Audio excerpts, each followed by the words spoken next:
ஓம் சாய்ராம். எனதருமை பிள்ளையே, நான் உனக்கென்று வகுத்த பாதையில் செல்.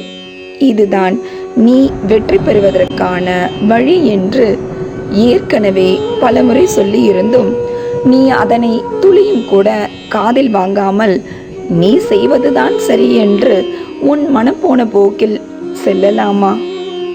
பின்பு என் வார்த்தைக்கு என்ன மரியாதை உள்ளது? உன் மனம் சொல்லும் வழியானது மற்ற எல்லோரும் செல்லும் வழி.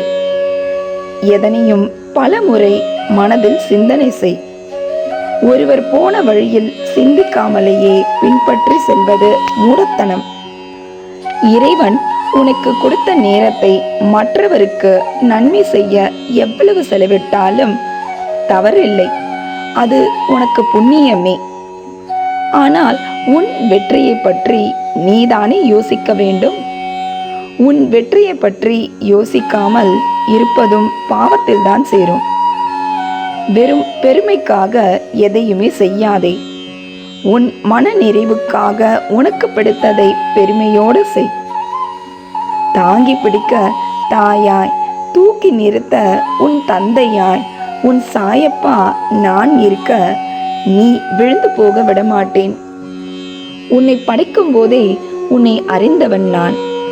எனக்கு தெரியும் உன்னை எந்த இடத்தில் வைக்க வேண்டும் என்பது. உன்னை விழ வைத்தவர்கள் முன்பாக உன்னை எழ வைப்பேன். உன்னை அழ வைத்தவர்கள் முன்பாக உன்னை வாழ வைப்பேன். உன் வாழ்க்கையில் ஒரு மாற்றம் நடக்கப் போகிறது. நீ கேட்டது கிடைத்திடும். நீ நினைத்தது நடந்திடும். இன்று முதல் நீ எடுத்து வைக்கும் ஒவ்வொரு அடிகளும் வெற்றி படிகளாக மாறும்.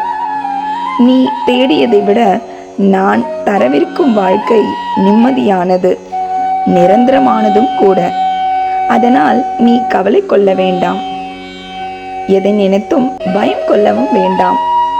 பிரபஞ்சத்தின் சக்தி வாய்ந்த எண்ணான 1 2 1 2 இந்த எண்ணை தொட்டு இந்த பதிவை கேட்க வந்த உனக்கு இனி வரும் நாட்களில் என் ஆசீர்வாதம் உனக்கு தொடர்ந்து கொண்டிருக்கும். அது உன்னை வழி நடத்தும். இன்றும் என்றும் என்றென்றும் உன் சாயப்பா உன்னருகில். வாழ்க வையகம், வாழ்க வளமுடன். ஜெய் சாய்ராம்.